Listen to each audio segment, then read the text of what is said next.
Kimbangu bakanga na prison, prisonnier les plus vieux du monde. Esaïe, 30 ans de prison. Bantu na tuna ka question moko na ngai moko. Po na do tuna question te. Na tuna question na ngai moko. Siko bato bayamba Yesu lokola mokonzi. Pe mobiki siko bakufa bake wapi.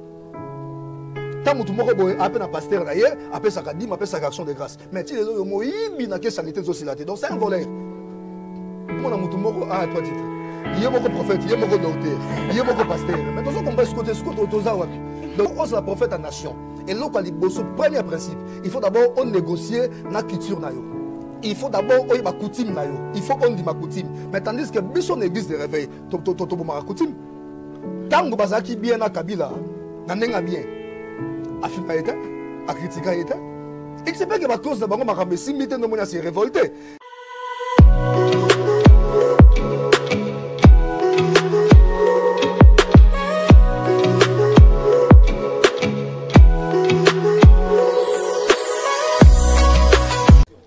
Mbote bandeko ba papa ba mama ici evandi bino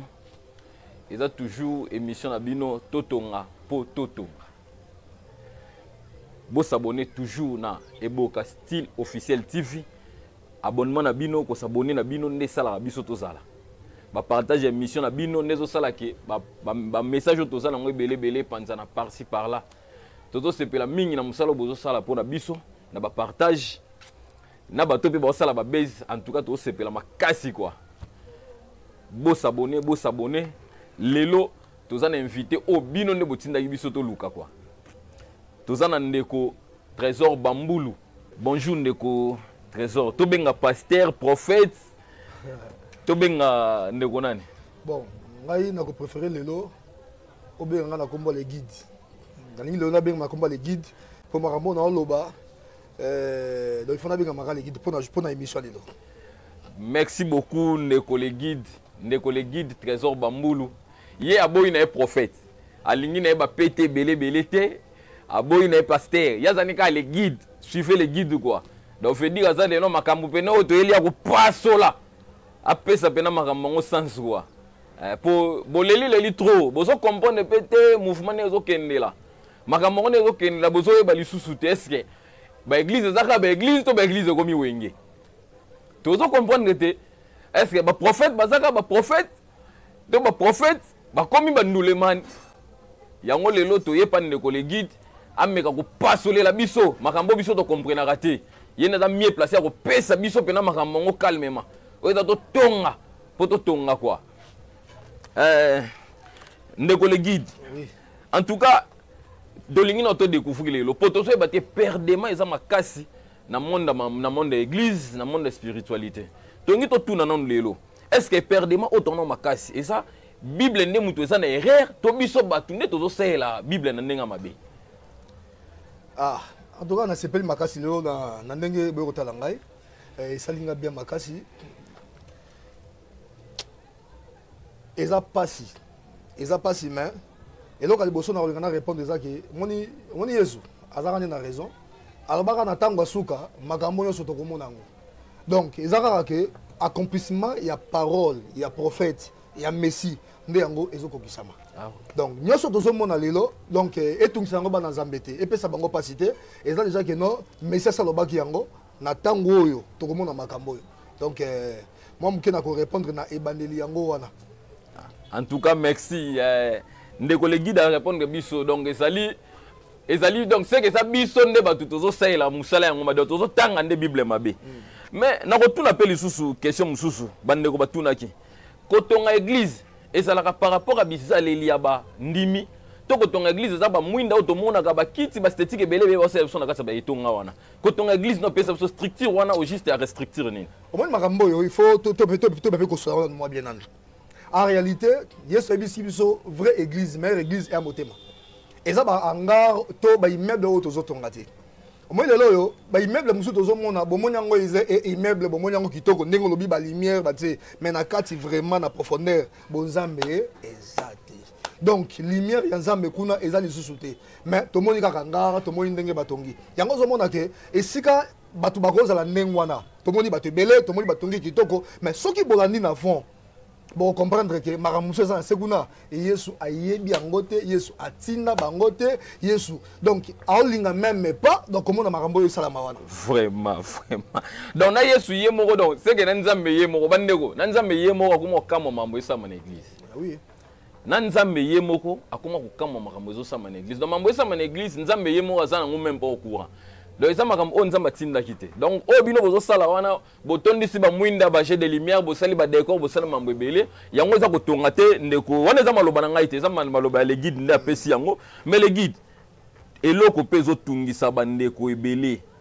ata ngai moko itango pezo tungisa ngai mabonza na kati église yango nete koma priorité mabonza na kati église yango koma lokwa priorité siko bandeko mususu bakoma kozwa lisolo mabonza lokola repentance na bango donc mutu akozana na etamboli ya mabe ayebiki akobonza na ye ayebiki akopesa na ye obino ba pasteur bandeko ba pasteur babenga ba prophète babenga ba dim ayebiki akoseme na ye donc bazo remplacer lokola kobongola motema donc le quoi libonza ndezo remplacer ko bongo la mutema mais ko pesa son éclaircissement lisula libonza na kati église priorité nini impact ni o libonza zo pesa son et pesa biso na éclaircissement libonza na kati église to tiango na classe nini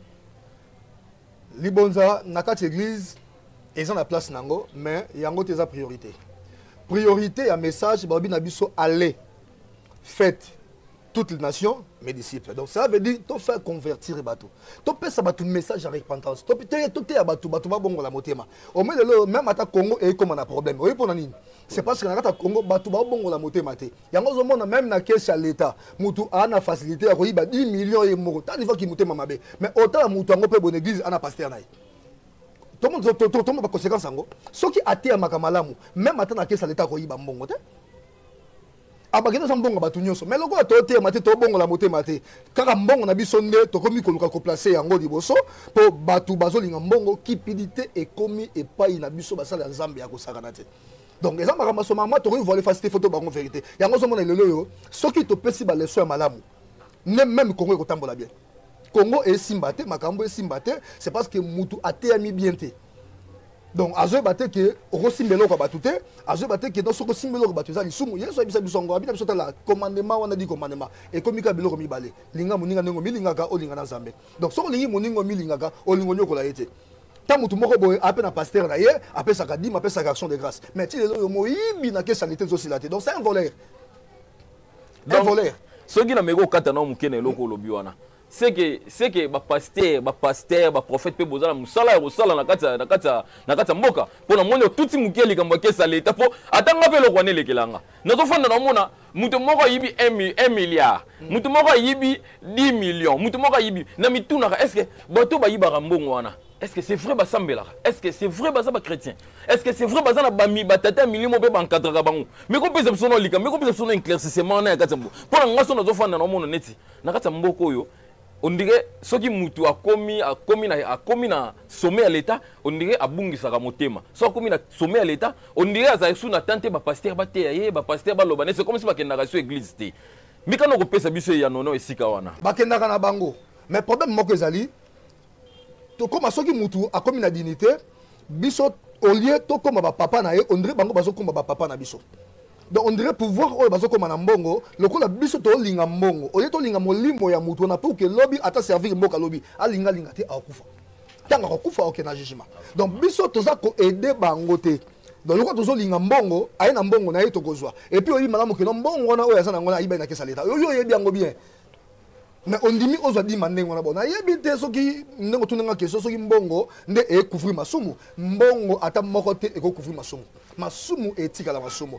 biso de tote ya bango bien te ndo moni ke no makambo eza ko salama les jours to côté ya batu na biso malamu nde mabepe ko diminuer les guides za ko éclaircir biso makambu malembe pona ko loba ete mbongo moko te ko somba lisumu exactement donc bandeko oyo bazo tambola na bambeba wana c'est que ça ba volonté na bango soit baza encadré bien te pe ba pasteur oyo ba pasteur bozolanda ngai ba pasteur ba prophète soki bozana bandimi ya modèle wana na église na bino bo changer lolenge ya kotia po matia na bino ezo koma na ngote ezo sa eloko te quoi ezo sa eloko te les guides tolingi pe suto yeba nanu tozwa nanu éclaircissement ki prophète oyo batu nyonso bazo porter prophète ba komaka yango volontairement to ba komisaka mutu prophète phénomène est compliqué. Au moins, on a 3 titres. Il y a un prophète, il y a un docteur, il y a un pasteur. Mais tout ça, on peut se côté, donc il y a un ministère de l'Angola, on a commis ce que nous avons. Donc, alors, sans dire comme nous avons Yesu, nous avons Zambé. Voilà ce que tu comprendre. Il y a un mais tandis que, il y a un prophète, prophète a beau prophète, prophète a beau prophète. C'est parce que dans Jérémie, la première verset, Jérémie, avant, au Botama, avant même que prophète. Donc prophète azali oyo azali porteur il y a message azali porteur il y a vision prophète ya gâté que non na telemi na balabala nzamba ola gisangaité yango te wana za ba prophète yango te un prophète c'est un messager de Dieu a un message oyo nzamba apesi mingi pona ko ba kosunga milimo la batu tozo koba mais lelo tozo fanda tota na TV en tout cas ndeko limbiso so totanga kombo na yo tozota na TV tozolanda les prophètes de la nation ndeko Denis les prophètes de la nation. Est-ce qu'on peut faire éclaircissement maintenant sur les prophètes de la nation et la Sarani les prophètes de la nation wana ngelo kwa yango epesanga pasi prophète de la nation na Congo azalaka moko ezali mbango et là na lo bango na ndenge ya bosono c'est pas sengana chrétien comprendre na chrétien mais to que éclaircissement Congo est laïque tant Congo est laïque tant que nation c'est que tout le monde en nation congolaise tout le monde en batunioso et puis après pour la prophète en nation et là quand il bosse premier principe il faut d'abord on négocier na culture na yo il faut d'abord on ba coutume na yo il faut on dit ma coutume mais tandis que biso église de réveil to ma coutume mais tant que bomi coutume oza prophète en nation il y a nation ni ya mabele ni pour mabela Congo d'abord il fait ndimayo. Donc c'est que Milima Congo est fait du maillot. Donc il faut que s'accorder na ba esprit no et ça mabela. On a dit que nos prophètes de la nation na Mbogo yo et c'est là comme Mbogo. Ba kombo autant que l'angana prophète de la nation en tout cas na éviter ceux qui la nation ni. Yo osa pasteur église de réveil. Est-ce que ce qu'on peut ce message journaliste ba ndimango?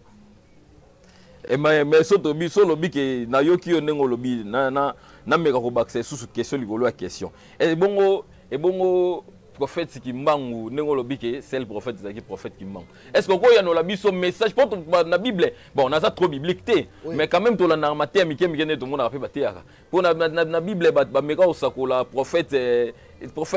biondo yebi prophète Jean-Baptiste oh Bible lobaka déjà comme on est avant ya siko robalanga na Bible et sika ningi balancer ke kimbangu ko ya to kimbangu ça comme prophète au monde makambo yo soto bani ofungula ngo misusu mitula bango epanzala la façon que dans chaque époque, dans chaque génération, Zambé assiste à Mutumoko oyo azalo ko la lumière. Oh bien ce soki botalier bozo monanzela. Kimbangu bakangai na prison, prisonnier les plus vieux du monde. Ezaïe, 30 ans de prison. Banda prison et banda, histoire à prison. Mutakanga ma prison ko umela ko lekaya zati. Et puis à côté de la prison pour défendre Fati, pour défendre Raïs.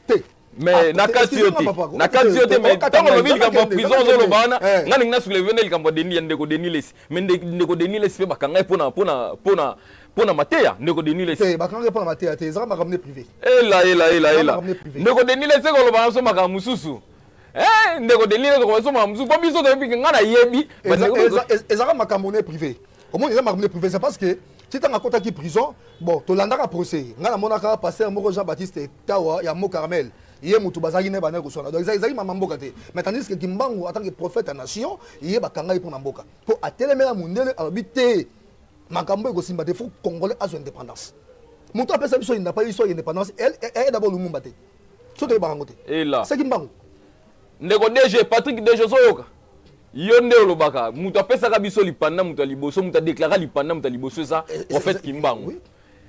parce que ndeko to yango lelo so mutatembi ke na prophète à nation ba ba sentiment na ya muna mutu to pekisa ba sentiment mutu te mais na ba principe ya koza prophète à nation il faut d'abord mabela Congo ndimayo tandis que Kimbangu po banda mission na ye o belo ça la première fois pour attaquer prophète à nation avant banda mission na ye na mboka na ba kuna na nkamba ezaka chef coutumier na komba chef nzundu to histoire na landela kai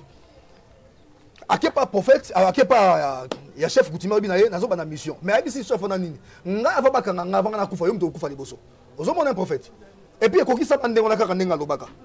donc chef kufa liboso ye ba ko kanga histoire de Simon Nasima et puis Kimbangu na munoko na ye abundela nde race noire abundela congolais makamsu tonton di marango mais tandis que oh là ba président nation bazo bundela mabumu na bango bazo bundela bozu na bango bazo bundela ba tendance politique na bango mais ndeko mukuna pe abunde pona nation ndeko mukuna to mo ndeko mukuna masali éveil patriotique batu botelema éveil patriotique ba nyoko libiso ndeko mukuna papa effect mukuna tondi makape batu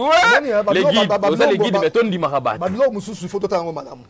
tango bazaki bien na Kabila na ndenga bien afinga était a critiquer était il se peut que ba cause de bango makambe simbité no mona se révolter tango se révolter contre mutu comme sangate que no yo obunde nation pour comprendre ba faiblesse na il faut telemela ndengo yango bimeli ndanzela wana mais olobi na yoki donc bazala kina ndeko Kabila ateme ndeko Kabila ateme ngape to mona ngo mutu azo beta bali na kati ya mona ka ata na dam o mona mutu azo beta dam ya ko mona sika ko chunete mettons mutu aza libanda ya lisano nde akomona ndenge akochune yango ntango mosusu ndeko ntango abimi libanda ya lisano nde akomona ke ndeko Kabila banda kodirige mabe abanda kotelemela ye mpo na mboka acomprendre ke mboka etambolaki mabe siko na moment oyo azalaki wana soki bato bakufaki wana soki baza mpe na charge ya motu na ye mpo ye baparticipaki na baerreur wana donc d'abord il faut avant atelemela mboka il faut d'abord se repentir soki Kabila aza mabe so batambolaki na moto mabe tango ngi ozonga na nzela il faut d'abord se repentir ke nga pe nazalaki na ye na moni kaza mabe aussi d'abord bolimbisi na peuple congolais nde tokondima yo mais tandis que autres zo ba prophète en nation les véritables à côté na politique te mais sauf que a défendre makambo nyonso ndenge sengi lelo oyo pe to moni ba fruit na ye en tout cas ndeko mukuna ndenge le guide alobi faut ça les forces se repentir wana za maloba na ngai te za maloba ya ndeko le guide nde alobi yango en tout cas soki oza mosali ya nzambe ya solo mpona kozonga nze faut se repentir mais naza na ba question mibale bandeko libanda batinda nga na poser yo le guide eza na moko na kombo ya Jean-Paul Gauthier Danzenza Bumbu Liboke alobi na tuno boyo mpona nini na mboka ba église ezo bimebele ba prophète ba bimebele ba pasteur ba bimebele mais mboka ezo kende toujours na kokufa batu motema mabe ezo kola toujours makasi en même temps ba église eza par-ci par là koleka ba terrasse.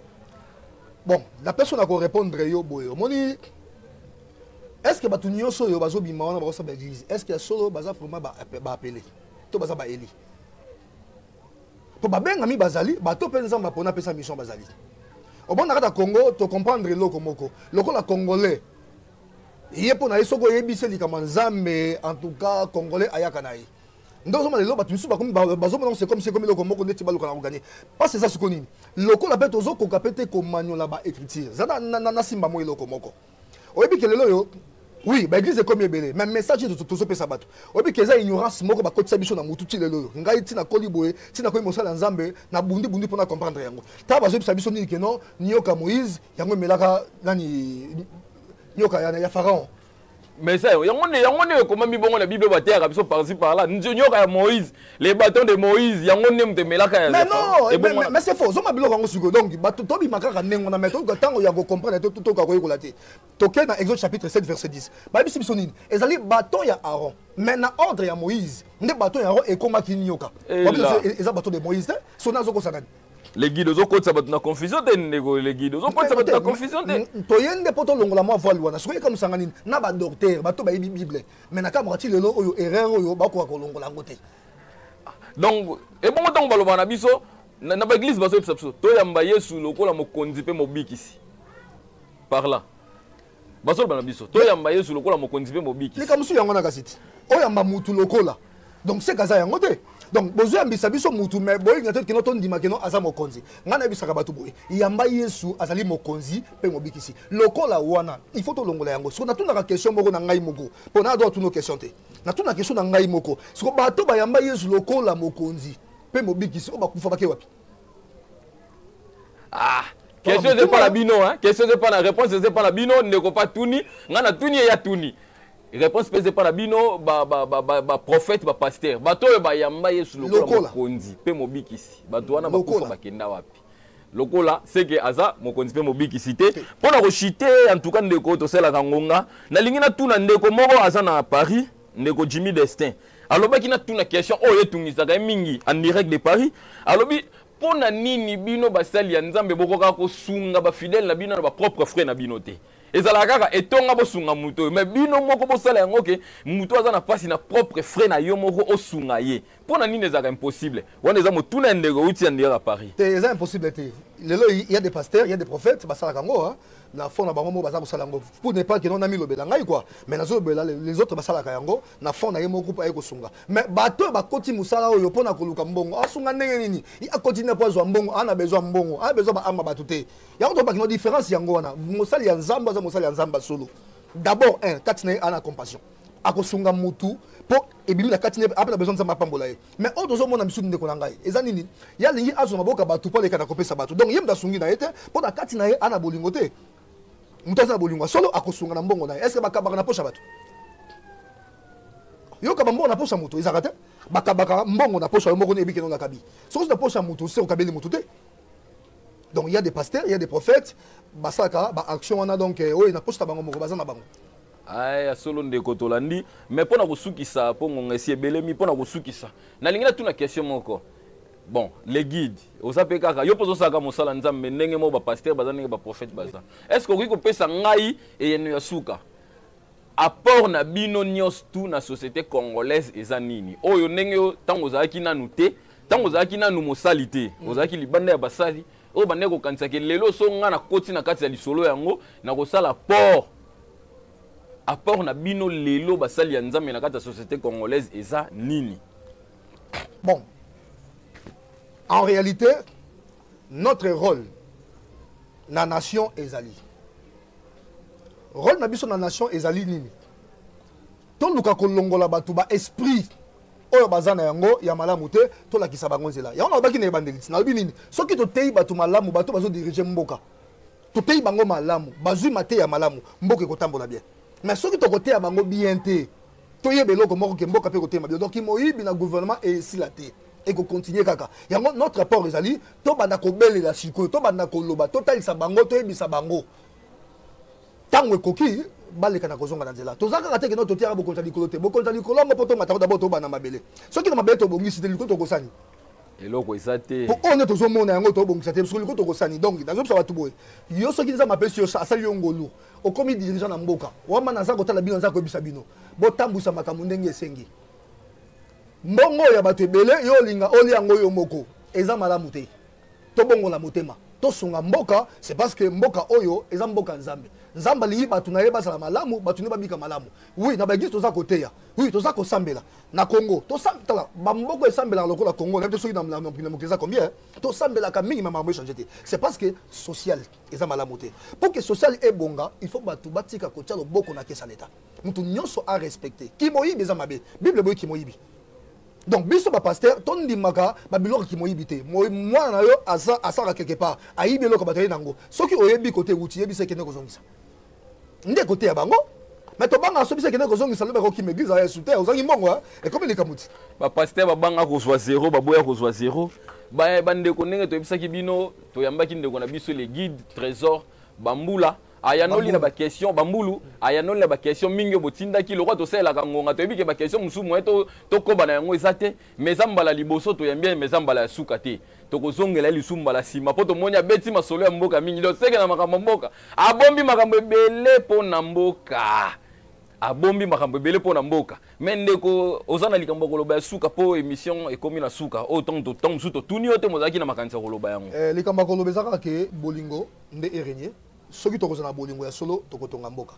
soki tozana bolingo ya solo makambo kotambola bien soki tozana bolingo ya solo makambo ba poison na milieu ba pasteur ekosila na komba bolingo makambo nyonso na ekosila mais soki bolingo ezate ekozaka ke no pasteur moko kufi na poison kuna sali boy c'est parce que bolingo ezate donc et puis na ko lancer appel moko et pas moko za mboka nzambe a établir yo président Congo ngai na croyaka ke oza moko ya bato nzambe alinga ki baza ba konza mboka ngana ko senga na yo otala pe pembeni na yo bato bazolinga avancement ya mboka kangama na bango ba ozomona ke no ba tambola bien te tya bango musika na yo tolingi lobi mboka tobeta maboko surtout que on dimelaka nzambe oza première mosala nzambe na Congo eza yo première serviteur des alliés premier pasteur premier prophète premier docteur premier apôtre eza président de la République comprendre mukumba wana kumba yango tambusa biso malamu donc nzambe akotika ta kopambola yo ndeko alobi nzamba kotika te kopambola mokonzi mboka mais bino pe bato boza pembe na mokonzi mboka za posa lisungi soki akota soki achaki bino nzinga na ye eza pona lisungi ata bino bato boza entouré na basali ya nzambe musala nzambe pala mutu aza pe na posa lisungi tango bozomona ki azotambola ndenge elongo bani te bozwaka pe te kopesaka ye conseil ekosala malamu mingi mpona avancement ya église et surtout en dehors ya église eloko eza libanda ya église eza mboka po biso nyonso touti église topansaka na kolia kolata kobokola bana kosala mambo ebelebele soki tozosala malamu te na esika oyo ekosala tozala tosatandre na eloko te natondi bino mingi ndenge tosengai na bino bosabone massivement bosalaka partage ya émission tout moment ntango émission ezokotela bino mingi na baoyo ya ngai esika efandi bino le vieux owanji olenga lokololo mpaka ndire de Belgique grâce na yo nde bamateriel ya kafu tozosalela grâce na yo nde ezosala ke communication koma par-ci par-là esika bana mboka esika efandi bango ya mosika na bosani te ndeko na ngai Neves Pabli ton carré VIP en direct de Paris na bosani te mon petit frère Rigen Tobo la bière latisa toujours bana mboka kitoko na mbongo mukie na bosanité moninga na ngai lisano Bobish Birode général Gezo na bosanité le président Lokwa Batela Akovebi toujours bon mo mesano na bosanité le mouvement Sable Gilles tout Maghreb na maboko na yo na bosanité mon petit frère DJ Bekam de loin et de près na bosanité Igor Vilou et si que Vandibino baninga nyonso ya lisano esika eza bino boyamba émission toza na posa ya basuggestion na bino soki boza na posa ba invité o boza na ba numéro na bango botindela biso botia biso na bango arele ndenge botiaki biso na ndeko le guide lelo toyambi apesi biso eyano na makambo etungisaka biso mais toyebi ke ndeko le guide o tokuta eno eza mbala ya liboso mais ya suka te yambaka biso na ntango nyonso tokozala na posa ya komona yo totuna wana bakestion ezotungisa bana mboka. Merci beaucoup. Timba